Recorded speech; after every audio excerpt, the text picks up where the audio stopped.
barundi kazi twisubireko maze umwiheburo ntusubire kuruta umwizero. FPI ni tubere twese ryatara kizira ko dushira musi y'umubehe. FPI umuvukano w'abarundi b'ineza utubere iteka muri iki gihugu. Dusigurira abanyamigambwe, dusigurira umurundi wese atabaye mu migambwe, dusigurira abanyamadini, dusigurira abanyamashira hamwe, dusigurira abarundi bose ico FPI izanye gishasha.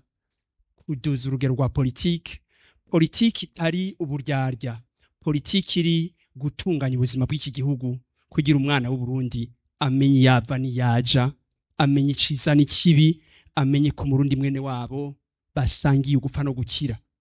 Kandi tunatahure ko nitutabana nk'abavukanye tuzohera nk'abana b'imbeba.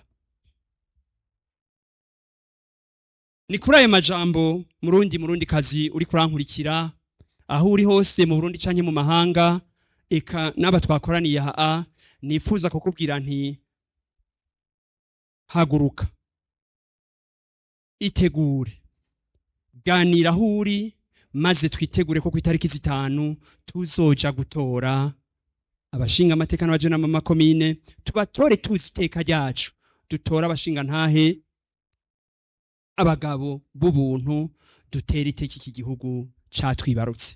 Politike ntisubire kuba ubube gito, ibiteka abantu bose basubire kuyivuga bumva ko bafise ico bariko bararondera. Ni kuri ayo majambo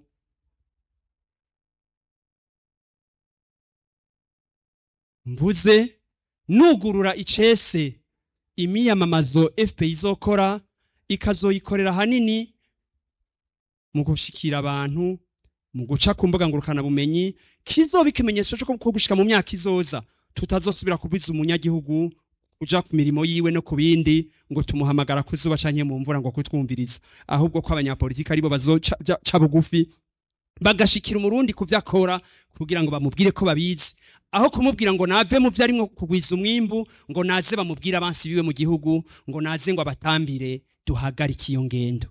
Ndanabasaba ko ejo tugiye guhunda amajwi FPI aho turi hose kugira ngo nurya azoharura azotahe muhira bwira abavyeyi biwe n'abagenzi biwe ati aho naharuye ni FPI yabaye ya mbere. Tugira amahoro.